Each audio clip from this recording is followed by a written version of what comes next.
بے نشانوں کا نشان مٹتا نہیں، مٹتے مٹتے نام ہو ہی جائے۔ الحمد لله رب العالمين والعاقبة للمتقين، والصلاة والسلام على سيد المرسلين وعلى آله وأصحابه أجمعين برحمتك يا أرحم الراحمين. أما بعد، أعوذ بالله من الشيطان الرجيم. بسم الله الرحمن الرحيم. إن الله وملائكته يصلون على النبي يا أيها الذين آمنوا صلوا عليه وسلموا تسليما. اللهم صل على سيدنا ومولانا محمد معد الجود والكرم وعلى آله وصحبه بارك وسلم. صلاة وسلام عليك يا رسول الله صلى الله تعالى عليه وسلم. حاضرین محترم، یہ ایک اللہ تبارک و تعالیٰ کے برگزیدہ بندے اور اس کے مقرب بندے سلسلہ نقشبندیہ مجددیہ کے ایک عظیم بزرگ کا عرس مقدس ہے۔ ویسے تو ہم بزرگوں کی یاد، بزرگوں کا تذکرہ اور بزرگوں کا دن کسی بھی مہینے کی کسی بھی تاریخ میں منا سکتے ہیں، کوئی منع نہیں ہے۔ پورا سال پڑا ہے، آپ کسی بھی دن چاہیں تو ان بزرگ کے نام فاتحہ کر سکتے ہیں، ان کو وصال ثواب کر سکتے ہیں، مگر ان کے وصال کے دن کو متعین کر کے منانا یہ اہل سنت و جماعت کا قدیم سے معمول رہا ہے۔ سبحان اللہ۔ سرکار اعلیٰ حضرت سے کسی نے پوچھا کہ حضرت، یہ بزرگوں کے وصال کے دن کو متعین کر کے منانے کی کوئی کچھ خاص فائدہ ہے، کوئی الگ سے اس کی کوئی خاصیت ہے؟ تو سرکار اعلیٰ حضرت نے فرمایا ہاں، اس کا ایک فائدہ ہے، خاص فائدہ ہے، اور وہ یہ کہ اس دن ان بزرگ کی روحانیت خاص طور سے متوجہ ہوتی ہے، اور ان کے فیض و برکات اس دن یعنی ان کے عرس کے دن جھوم جھوم کے برس رہے ہوتے ہیں ان کو غلام۔ اور اسی دن میں سرکار اعلیٰ حضرت نے، اس میں کوئی دو رائے نہیں ہے حاضرین، کہ ہم ہندوستان کے مسلمانوں کو ایمان کی دولت اور ایمان کا نور انہی اولیاء کرام اور انہی صوفیاء کرام کے واسطے وسیلے انہی کی معرفت سے ملا ہے۔ یہ بات یاد رکھنے کی ہے کہ ہمارا دین یہ عالمی دین ہے، اور دین کامل و متکامل ہے۔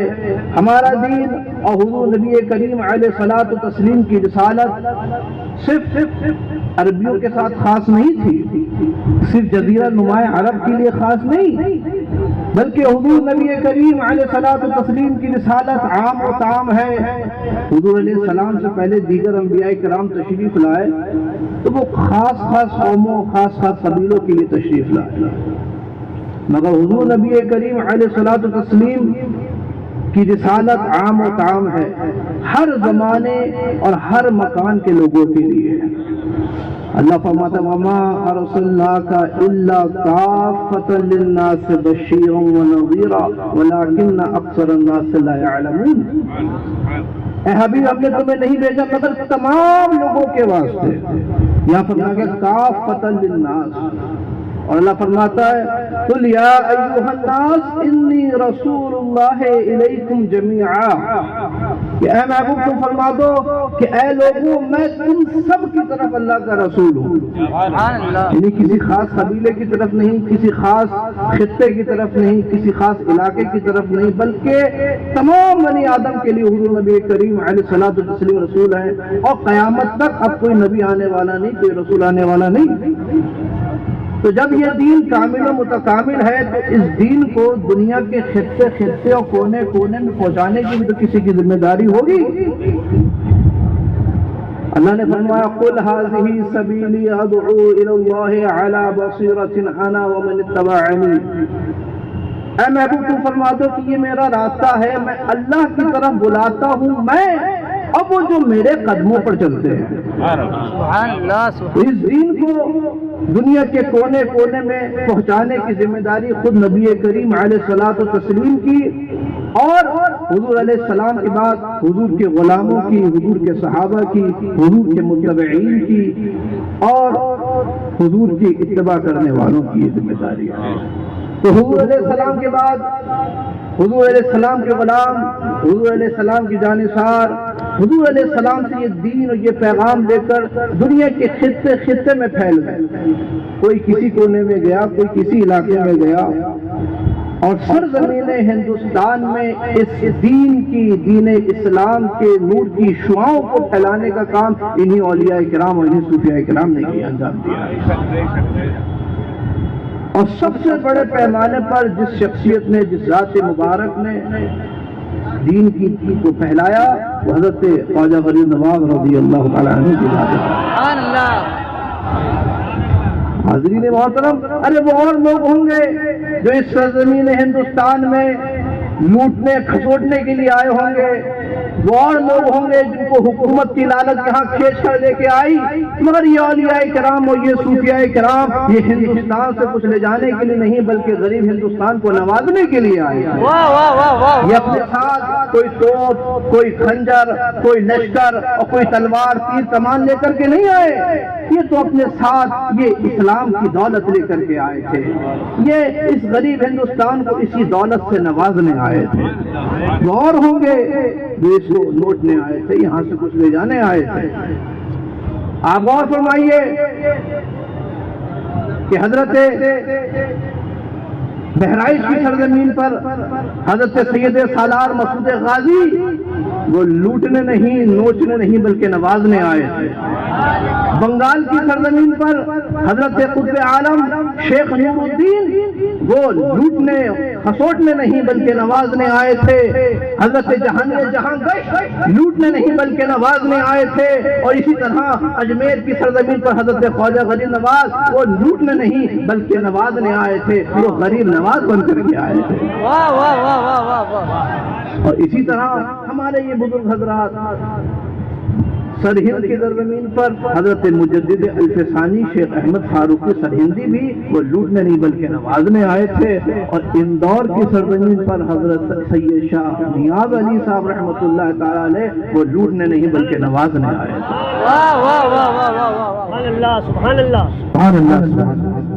حاضرین محترم، حضرت مجھے تو بہت زیادہ معلومات حضرت کے بارے میں نہیں ہے. میں نے تو کہا تھا کہ کوئی کتاب مجھے پیش کیجیے، میں اس کا مطالعہ کروں. ابھی ایک چھوٹا سا کتابچہ مجھے حضرت صاحب اس کے تعلق سے دکھایا گیا، تو اس کو پڑھ کے مجھے اندازہ ہوا کہ حضرت سید نیاز علی شاہ رحمۃ اللہ تعالی علیہ یہ سلسلہ نقشبندیہ مجددیہ کے 32ویں شیخ ہیں. 32ویں شیخ ہیں. اور حضرت مجدد الفسانی شیخ احمد فاروقی سرہندی 24ویں شیخ ہیں. یعنی حضرت مجدد الفسانی اور آپ کے درمیان تقریباً 7 بزرگوں کا واسطہ ہے. آپ غور کیجئے کہ آپ مجددی سے اور حضرت مجدد الفسانی کی شخصیت کو اگر آپ ان کا مطالعہ کریں گے، ملاحظہ کریں گے، تو آپ کو اندازہ ہوگا کہ حضرت مجدد الفسانی شیخ احمد فاروقی سرہندی اور 11ویں صدی کے مجدد یعنی حضرت مجدد الفسانی 11ویں صدی کے مجدد تھے. غور سنیے گا. اور سرکار اعلیٰ حضرت وہ 14ویں صدی کے مجدد تھے. اور آپ دیکھیں گے تو کم سے کم 2 صدی کا درمیان میں واسطہ ہے. 11ویں صدی کے مجدد حضرت مجدد الفسانی، پھر 12ویں صدی کے مجدد حضرت اورنگزیب عالمگیر رضی اللہ تعالیٰ عنہ، 13ویں صدی کے مجدد حضرت شاہ عبدالعزیز محدث دہلوی، اور 14ویں صدی کے مجدد امام اہل سنت اللہ. نعرہ تکبیر، نعرہ رسالت، عرف مقدس. سبحان اللہ سبحان اللہ. واہ واہ واہ. غور کریں حاضرین کہ اس کے باوجود بھی یعنی حضرت مجدد الفسانی اور اعلیٰ حضرت میں اتنے زمانے کا واسطہ تھا، اتنا فرق تھا. اس کے باوجود بھی اگر آپ ان دونوں بزرگوں کے حالات کا مطالعہ کریں گے تو آپ کو بڑی مشابہت، بڑی مناسبت اور بڑی سملیرٹیز نظر آئیں گی۔ آپ اس پہ آپ مطالعہ کریں، غور کریں، اور ان مناسبات اور ان مشابہات، ان سملیرٹیز کو غور کرنے کے بعد یہ اندازہ ہوتا ہے، بلکہ یقین ہوتا ہے کہ مجدد کسی کے بنانے سے نہیں بنتا، بلکہ اللہ جسے مجدد بناتا ہے وہ مجدد ہے۔ یعنی آپ غور کریں، اعلیٰ حضرت کی ولادت کس مہینے میں ہوئی؟ اعلیٰ حضرت کی ولادت شوال کے مہینے میں ہوئی، اور مجدد الفسانی شیخ احمد فاروقی سرہندی جو حضرت صاحب عرس کے شیخ ہیں اوپر کے واسطے میں جا کر کے، ان کی ولادت کس مہینے میں ہوئی؟ ان کی ولادت بھی شوال کے مہینے میں ہوئی۔ اعلیٰ حضرت کی ولادت کس مہینے میں ہوئی؟ جون کے مہینے میں ہوئی۔ آپ میں نے جون کو مہینہ نہیں کہا، مہینہ کہا، یعنی اس کو غور نہیں کیا۔ علماء کرام مفتی صاحب سے پوچھیے، مفتی مالوہ سے بتائیں گے، اعلیٰ حضرت نے فتاوی رضوی میں بڑے مزے کی بات کہی ہے۔ اعلیٰ حضرت نے فرمایا کہ بھائی محرم، صفر، ربیع الاول، ربیع الاخر ان کا اعتبار چاند سے ہے، اور جنوری، فروری، مارچ، اپریل، مئی، جون ان کا اعتبار سورج سے ہے۔ تو چاند کہتے ہیں ماہ کو اور سورج کہتے ہیں مہر کو، تو بھیا جب اس کا اعتبار مہر سے ہے تو یہ مہر میں ہوا، یہ تو مہینے سے ہے۔ نعرہ تکبیر، نعرہ رسالت، علماء اہل سنت، مسلک اعلیٰ حضرت، نویر اعلیٰ حضرت حسین نیاز علی سرکار، حسین مقدس، سبحان اللہ۔ تو آپ غور کریں، یعنی اعلیٰ حضرت کی ولادت شوال کے مہینے میں ہوئی، حضرت مجدد الفسانی کی ولادت بھی شوال کے مہینے میں ہوئی۔ اعلیٰ حضرت کی ولادت جون کے مہینے میں ہوئی، حضرت مجدد الفسانی شیخ احمد فاروقی سرہندی کی ولادت بھی جون کے مہینے میں ہوئی۔ اعلیٰ حضرت کا وصال سفر کے مہینے میں ہوا، مجدد الفسانی شیخ احمد فاروقی سرہندی کا وصال بھی سفر کے مہینے میں ہوا۔ اور پھر آپ غور کریں، یہ مناسبت، پھر آپ نام میں مناسبت دیکھیے، اعلیٰ حضرت کا نام کیا تھا؟ احمد رضا، تو یہ رضا تو سر نے میں، اصل نام تو احمد تھا، اور مجدد الفسانی کا نام کیا تھا؟ احمد فاروقی، یعنی جو ان کا نام وہی ان کا نام تھا۔ اور پھر آپ یہ تو نام میں مناسبت دیکھیں، کام میں مناسبت دیکھیں، اور مزاج اور طبیعت میں مناسبت دیکھیں، تو آپ کو ایسا محسوس ہوگا کہ جو بات 2 صدی قبل مجدد الفسانی فرمایا کرتے تھے وہی بات اعلیٰ حضرت نے اپنے زمانے میں فرمائی۔ اعلیٰ حضرت کے زمانے میں حضور نبی رسالت پر حملہ تھا، ناموس رسالت پر حملہ تھا، اب مجدد الفسانی کے زمانے میں وہ توحید پر حملہ تھا۔ انہوں نے عقیدہ توحید کی حفاظت فرمائی، یعنی مجدد صاحب نے عقیدہ توحید کی حفاظت فرمائی، اور سرکار اعلیٰ حضرت نے عقیدہ رسالت کی حفاظت فرمائی۔ تو اس میں بھی آپ دیکھیے، یہ اس کو اتفاق کہیے یا کوئی روحانی بات کہیے کہ انہوں نے اللہ کی ذات پر ہو رہے حملوں کا دفاع کیا، اور انہوں نے رسول اللہ کی ذات پر ہو رہے حملوں کا دفاع کیا۔ تو ان کے پیر کے نام میں، یعنی اعلیٰ حضرت کے پیر کے نام میں آپ کو رسول نظر آئے گا، نام کا جز رسول نظر آئے گا، اور ان کے پیر کے نام کا جز میں کلمہ جلالت نظر آئے گا۔ اعلیٰ حضرت کے پیر کا نام تھا شاہ رسول، اور ان کے پیر کا نام تھا حضرت باقی باللہ۔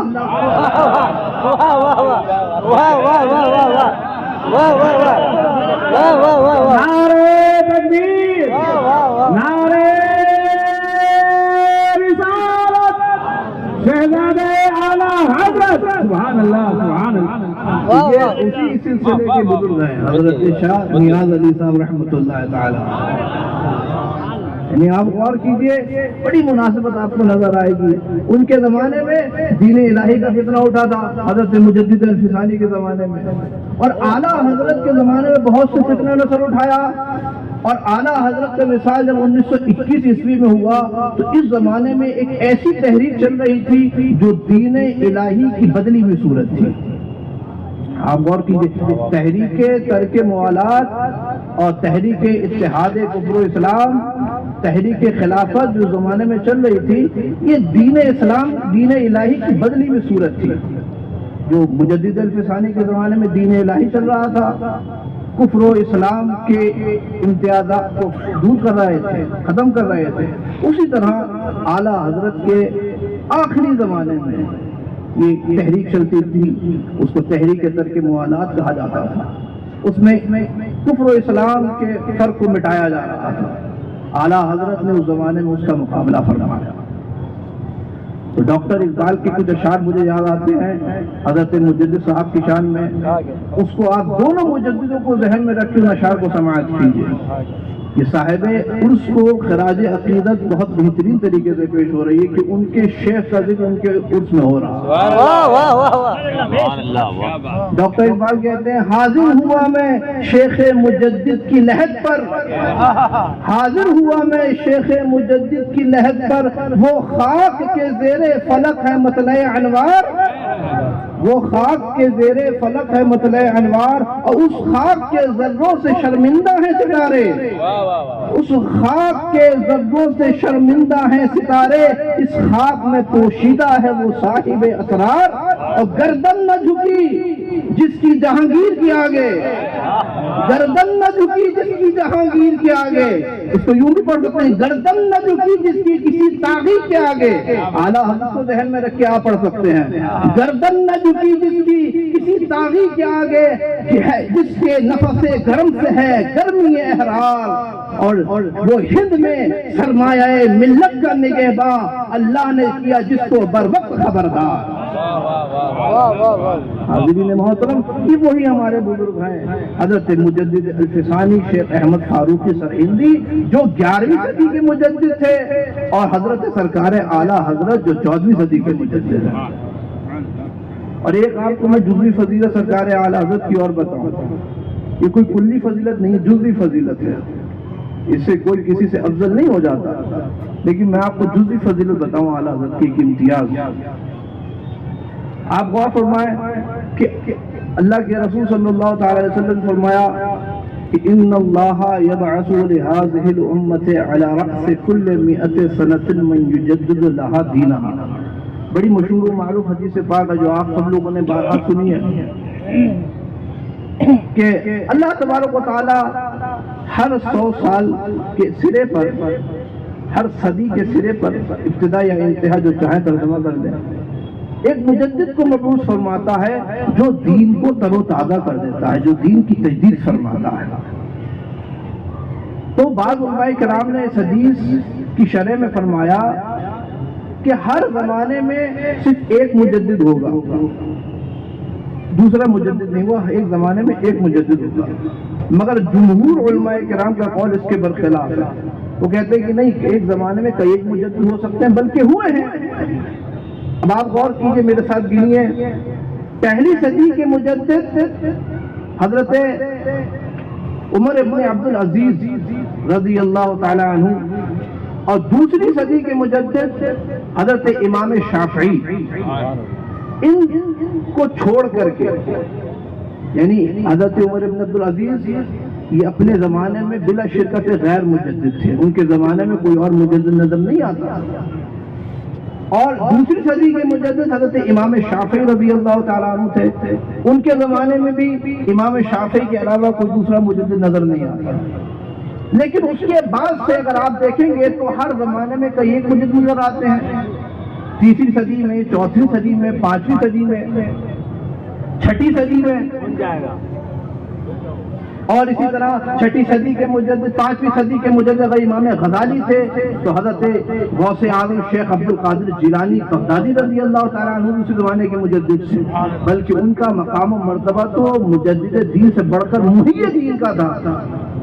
اسی طرح چھٹی صدی دیکھ لیجئے، ساتویں صدی، آٹھویں صدی، نویں صدی کے مجدد اگر حضرت امام جلال الدین سیوطی تھے تو امام سخاوی دوسرے زمانے کے مجدد تھے۔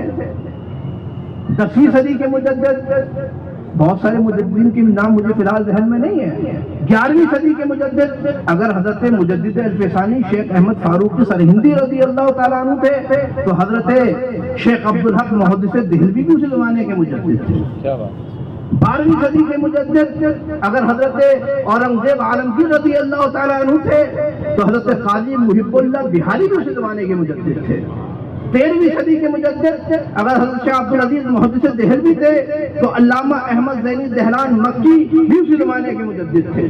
تو حاضرین محترم، پہلی اور دوسری صدی کو چھوڑ کر کے تیسری صدی سے لے کر 13ویں صدی تک پوری تاریخ اٹھا کر دیکھ لیں، ہر زمانے اور ہر صدی میں آپ کو کئی ایک مجدد نظر آئیں گے، مگر 14ویں صدی ہجری میں آ کر کے ایسا تحت الرجال چھایا کہ آپ پوری صدی کو اوپر سے لے کر نیچے تک ڈال لیں، ایک امام احمد رضا کے سوا کوئی دوسرا مجدد نظر نہیں آئے گا.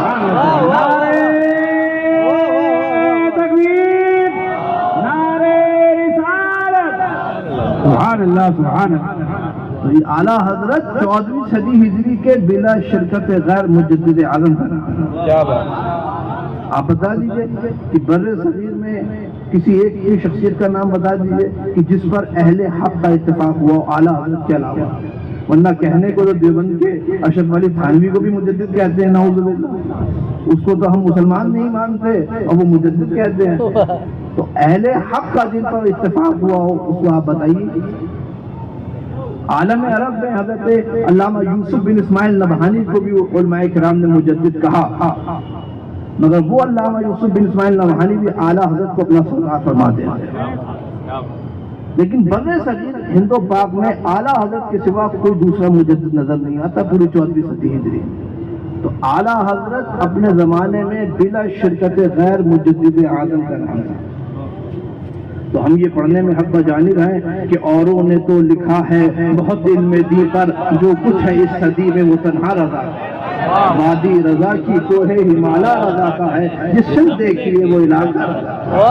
ہم یہ کہنے میں حق بجانب. اور اس صدی میں بھی جو کچھ ہے یعنی 14ویں صدی پوری گزر گئی اور ابھی ہم جس زمانے میں جی رہے ہیں یہ 15ویں صدی ہے اور اس کی بھی تقریباً نصف گزر گئی. اور آپ دیکھیں کسی ایک ذات پر بھی کوئی ہمیں مجدد کی جس کے معاصر علماء نے اس پر اتفاق کر لیا ہو ہمیں نظر نہیں آتا. بعض علماء کرام نے سرکار مفتی اعظم ہند اعلیٰ حضرت کے شہزادے کو بھی 15ویں صدی کا مجدد کہا، مگر ان کی ساری خدمات اعلیٰ حضرت کے ساتھ دم دم دم اور اللہ کی ذات سے بعید نہیں. اللہ تعالیٰ قادر مطلق ہے، وہ چاہے تو ایسی ذات کو ایسی شخصیت کو پیدا فرما دے جس پر اہل حق کا اتفاق ہو جائے. لیسا بمستنکرین علی اللہ ان یجمع العالم فی واحد، کہ اللہ سے یہ مستنکر نہیں، بعید نہیں کہ وہ سارے عالم کو ایک ذات میں جمع فرما دے. بے شک اللہ پیدا فرما سکتا ہے، لیکن ابھی ہماری نظر کوتاہ تو ایسی کسی شخصیت کو نہیں دیکھ رہی ہے کہ جس پر اہل حق کا اتفاق ہوتا وہ نظر آ رہا. تو جب تک دوسرا مجدد ڈکلیئر نہ ہو جائے تب تک سرکار تاج الشریعہ کی اس شعر کو جا بنائے رکھیے کہ جہاں میں عام پیغام شہ احمد رضا کر دیں، پلٹ کر پیچھے دیکھیں پھر سے تجدید وفا دیں. محترم، مجدد کون ہوتا ہے؟ جو دین کو تر و تازہ کرتا ہے، یعنی جو باتیں دین میں نہیں تھیں اور دین میں وقت گزرنے کے ساتھ دین میں گھس آئی ہیں ان کو چھاٹ کر کے ان کو صاف کر کے دین کو تر و تازہ کر دیتا ہے، دین کو صاف ستھرا شفاف کر دیتا ہے، اصل دین پر پرانے دین پر لوٹا دیتا ہے. یہ مجدد کا کام ہوتا ہے. اور ایک ہوتا ہے متجدد، مجدد تجدید سے بنا ہے اور متجدد تجدد سے بنا ہے. کیا بات ہے. متجدد کا کام کیا ہوتا ہے کہ جو چیزیں دین میں نہیں ہیں اس کو دین میں داخل کر دیتا ہے، جو چیزیں دین میں نہیں ہیں اس کو دین میں داخل کر دیتا ہے تجدد کے نام پر، ماڈرنائزیشن کے نام پر، ویسٹرنائزیشن کے نام پر. اور آج کو یہ ہندوستان سے لے کر کے پاکستان تک جتنے بھی مجدد کا دعویٰ کرتے ہوئے نظر آئیں گے ان میں سے کوئی مجدد نہیں، یہ سب متجدد ہیں. کوئی مجدد نہیں، یہ سب متجدد ہیں. جو باتیں دین میں نہیں تھی وہ دین میں داخل کر کے کہتے ہیں ہم نے تجدید کا کارنامہ انجام دیا. اور سرکار تاج الشریعہ وہ اپنے زمانے میں 2 مجدد کے نائب کا نام ہے. وہ کام جو ان کے پہلے بزرگوں نے کیا، سرکار اعلیٰ حضرت نے کیا، سرکار مفتی اعظم ہند نے کیا، اسی کام کو آگے بڑھانے والی شخصیت و ذات کا نام حضرت تاج الشریعہ۔ سبحان اللہ۔ اگر آپ حضرت تاج الشریعہ کی حیات کا مطالعہ کریں گے، ان کی خدمات کا مطالعہ کریں گے، اور آپ دیکھیں گے کہ حضرت تاج الشریعہ کے زمانے میں بھی جو متجددین تھے، ان کے مقابلے میں جو سیاسی مولوی تھے، اور اعلیٰ حضرت کے زمانے میں جو سیاسی مولویان تھے اور متجددین تھے، تو جو ان کے افکار و نظریات ہیں، جو ان کے افکار و نظریات تھے، بعینہ وہی افکار و نظریات حضرت تاج الشریعہ کے زمانے میں جو متجددین تھے وہ ان کے تھے۔ آپ اٹھا کے پڑھیے تاج الداری لحفاظ عبد الباری، مولانا عبد الباری فرنگی محلی۔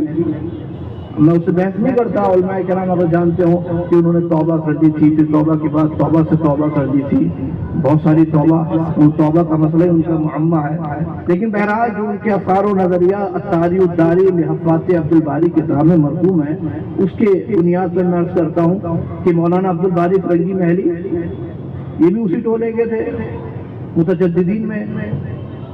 یہ آپ کے مسٹر ابوالکلام آزاد یہ بھی متجدد تھے، مولانا محمد علی جوہر، شوکت علی، عبد الماجد بدایونی، یہ سب اس زمانے میں یہ سب تجدد کے کارنامے انجام دے رہے تھے، اور اعلیٰ حضرت نے تجدید کا کارنامہ انجام دیا۔ تو میں عرض کرتا ہوں کہ اگر آپ ادھر دیکھیں گے کہ ادھر اعلیٰ حضرت آج ہمارے زمانے میں حضرت تاج الشریعہ، ان کے افکار و نظریات کا معائنہ کریں گے تو یہاں آپ کو کوئی فرق نظر نہیں آئے گا۔ جو بات کل کر اعلیٰ حضرت فرماتے تھے وہی بات تاج الشریعہ اپنے فتاووں میں فرماتے تھے، اپنی تعلیمات میں فرماتے تھے۔ اور ان اعلیٰ حضرت کے زمانے میں جو متجددین تھے ان کے افکار و نظریات دیکھیں گے، اور حضرت تاج الشریعہ کے زمانے میں جو متجددین تھے ان کے افکار و نظریات دیکھیں گے تو یہاں بھی آپ کو کوئی فرق نظر نہیں آئے گا۔ جو باتیں کل تک وہ متجددین کہتے تھے وہی باتیں یہ متجددین کہہ رہے ہیں۔ تو حاضرین، ہمارا کام کیا ہے؟ ہمارا کام یہ ہے کہ اصل مجددین کے نقش قدم پر چلنا اور ان کے مسلک کو اپنے لیے حرز جا بنانا۔ تیرے غلاموں کا نقش قدم ہے راہ خدا، وہ کیا بہک سکے جو یہ سراغ نہ کے۔ اللہ تبارک و تعالی ہمیں ان بزرگوں کے روحانی فیض و برکات سے مالا مال فرمائے۔ حضرت سید نیاز علی شاہ رحمۃ اللہ تعالی علیہ کے فیض و برکات سے مالا مال فرمائے۔ حضرت مجدد الفسانی شیخ احمد فاروقی سرندی سرکار اعلیٰ حضرت اور تمام مجددین کی فیض و برکات سے مالا مال فرمائے۔ بیٹھے۔ اور ابھی مجھے بتایا گیا کہ حضرت مفتی مالوہ اور حضرت حبیب العلماء کے شہزادے مفتی مولانا احمد یا خان صاحب اظہری، انہوں نے اپنے ادارے میں ایک نیا شعبے کا آغاز کیا ہے، اور اس کی تعلیم کا آغاز اور ایک اعلان کرنا چاہتے ہیں، یعنی تربیت فقہ و افتاء کی تعلیم اور اس کی تربیت کا آغاز ہونے والا ہے۔ حاضرین، وہاں ایک بات اور عرض میں کر دوں کہ کوئی یہ نہ سمجھے کہ 2 سال کی تربیت کرنے سے کوئی آدمی حقیقی معنوں میں مفتی ہو جاتا ہے۔ اعلیٰ حضرت فرماتے ہیں کہ مفتی ہونے کے لیے افتاء ایک ایسا فن ہے جو طب کی طرح پڑھنے سے نہیں آتا، طب کی طرح پڑھنے سے نہیں آتا، بلکہ اس کے لیے طبیب حاضر کے مطلب میں مشق کرنی پڑتی ہے۔ اور فرماتے ہیں کہ میں نے بھی ایک طبیب حاضر کے مطلب میں 8 برس سے زائد مشق کی ہے۔ حاضرین محترم، تو یہ جو افتاء کا آغاز کیا جا رہا ہے یہ تو ایک راہ دکھائی جاتی ہے، اور ان کے مدرسے میں بھی الحمدللہ 2 عظیم مفتیوں کا مجھے بتایا گیا تقرر ہوا ہے، اور دارالعلوم جو اندور کی شان ہے، اندور کی پہچان ہے، اس میں اس کا بھی الحمدللہ اس تعلیم کا اور اس شعبے کا بھی آغاز کیا جا رہا ہے۔ اللہ تبارک و تعالی اس میں انہیں کامیاب فرمائے۔ حضرت امام اعظم ابو حنیفہ رضی اللہ تعالی عنہ اور حضرت امام اعمش رضی اللہ تعالی عنہ ایک مجلس میں جمع تھے، اور امام اعمش ایک محدث، اور ان کی بارگاہ میں، ان کی محفل میں کچھ لوگ سوال لے کر کے حاضر آئے، تو امام اعمش نے فرمایا کہ ان سوالات کے جوابات امام اعظم ابو حنیفہ رضی اللہ تعالیٰ عنہ دیں گے۔ تو حضرت امام اعظم نے ان تمام سوالات کے جوابات دے دیے، تو امام اعمش کو بڑی حیرت ہوئی کہ نعمان ابن ثابت نے یہ سارے جوابات، ان سارے سوالات کے جوابات کیسے دے دیے؟ تو امام اعظم نے فرمایا کہ حضرت میں نے انہی حدیثوں سے یہ جوابات دیے ہیں جو حدیثیں آپ نے روایت فرمائی ہیں۔ تو امام اعمش نے اس وقت فرمایا تھا کہ یا معشر الفقہاء انتم الاطباء ونحن الصیادلہ، کہ اے گروہ فقہاء تم تو اطباء ہو، تم ڈاکٹر ہو، اور ہم تو کیمسٹ ہیں۔ یعنی آپ دیکھیں گے کیمسٹ کے پاس ڈھیروں دوائیوں کا ذخیرہ ہوتا ہے، مگر اس کو یہ نہیں معلوم کہ کس مرض کے لیے کون سی دوا ہوتی ہے، یہ ڈاکٹر کو معلوم ہوتا ہے۔ تو یہ بیان کیا جا رہا ہے کہ ایک فقیہ، ایک مفتی وہ ڈاکٹر ہوتا ہے، اور گویا محدث وہ ایک کیمسٹ ہے، سیادلہ میں سے۔ تو حاضرین محترم، فقہائے کرام نے علم فقہ کے مراتب اور فقہائے کرام کے سلسلۃ الذہب کو تمثیل اور استعارے کی زبان میں بیان فرمایا۔ بغور سنیے گا، یہ مجھے بھی یاد آیا اس کی مناسبت سے۔ انہوں نے فرمایا فقہائے کرام نے استعارے کی زبان میں کہ حضرت عبداللہ ابن مسعود رضی اللہ تعالیٰ عنہ نے علم فقہ کی کھیتی بوئی تھی۔ حضرت عبداللہ ابن مسعود صحابی رسول نے علم فقہ کی کھیتی بوئی، اور حضرت علقمہ نے اسے سیراب کیا، حضرت ابراہیم نخعی نے اسے کاٹا، حضرت حماد بن ابی سلیمان نے بالیوں میں سے دانے نکالے، امام اعظم ابو حنیفہ نے ان دانوں کو پیس کر کے آٹا کیا، پھر امام ابو یوسف نے اس آٹے کو گوندھا، اور امام محمد نے روٹیاں پکائیں، اور اس کے بعد سارے فقہائے کرام انہی کی پکائی ہوئی روٹیاں کھا رہے ہیں۔ جو ہمیں فقہ ملا ہے، فقہ حنفی ملا ہے، یہ اس طریقے سے ملا ہے، اس سلسلے سے۔ آپ دیکھیں ظاہر الروایہ جتنی کتابیں سب امام محمد کی لکھی ہوئی ہیں، 6 کتابیں جو ظاہر الروایہ ہیں، جامع صغیر ہے، جامع کبیر ہے، اور کتاب السیر الصغیر ہے، کتاب السیر الکبیر ہے، زیادات ہے، مبسوط ہے۔ یہ 6 کتابیں جو ہیں یہ تو امام محمد نے لکھی ہیں، تو یہ گویا روٹیاں پکا کے ہمیں دی ہیں، اور یہ سارے فقہ انہی کی پکائی ہوئی روٹیاں کھا رہے ہیں۔ اب میں فقہائے کرام سے اس استعارے کو استعارتاً لیتا ہوں، اور بریلی شریف کی خدمت فقہ و افتاء کو استعارے کی زبان میں بیان کرتا ہوں۔ اعلیٰ حضرت کے دادا علامہ رضا علی خان رحمۃ اللہ تعالیٰ علیہ نے 1246 ہجری میں خدمت علم فقہ کی کھیتی بوئی۔ اعلیٰ حضرت کے والد ماجد علامہ نقیلی خان رحمۃ اللہ تعالیٰ علیہ نے اسے سیراب کیا، پھر امام اہل سنت مجدد دین و ملت مولانا شاہ احمد عطا خان رحمۃ اللہ تعالیٰ علیہ نے اسے سرسبز و شاداب رکھا، اس کی حفاظت و صیانت فرمائی، اور جب وہ پک کر تیار ہوا تو اس کو عطا فرمایا۔ حضرت حجت الاسلام نے بالیوں میں سے دانے نکالے، مفتی اعظم ہند نے آٹا پیسا، حضرت مفسر اعظم اور ریحان ملت نے آٹا گوندھا، اور تاج الشریعہ نے روٹیاں پکائیں، اور آج ہم سب انہی کی پکائی میں روٹیاں توڑ رہے ہیں۔ واہ واہ واہ واہ واہ واہ واہ واہ واہ۔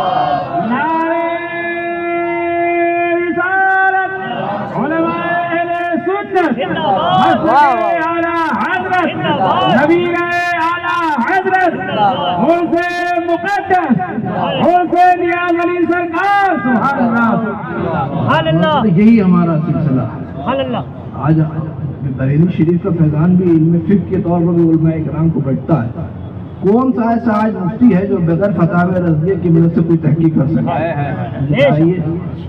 بغیر فتاوی رضویہ کی مدد سے کون تحقیق کا ایک لمحہ آگے نہیں بڑھ سکتا، ایک قدم آگے نہیں بڑھ سکتا بغیر فتاوی رضویہ کے اور بہار شریعت کے۔ سبحان اللہ، سبحان اللہ۔ اللہ تبارک و تعالیٰ ان بزرگوں کی فیض و برکات سے مالا مال فرمائے۔ سبحان اللہ۔ یہ بزرگوں کا فیضان تھا، صاحب عروج کا فیضان تھا کہ میں کچھ بول سکا، کچھ باتیں میرے ذہن میں مستقر آئیں، میں نے آپ کے گوش گزار کر دی، ورنہ میں تو سوچتا تھا کہ کچھ باتیں چند باتیں میں عرض کر دوں گا اور گفتگو ختم کر دوں گا۔ سبحان اللہ۔ فیضان ہوتا رہا اور میں عرض کرتا چلا گیا۔ سبحان اللہ، سبحان اللہ۔ اللہ خیر فرمائے اور آپ سب پر صاحب عروج کے فیض و برکات اللہ تعالیٰ مالا مال فرمائے۔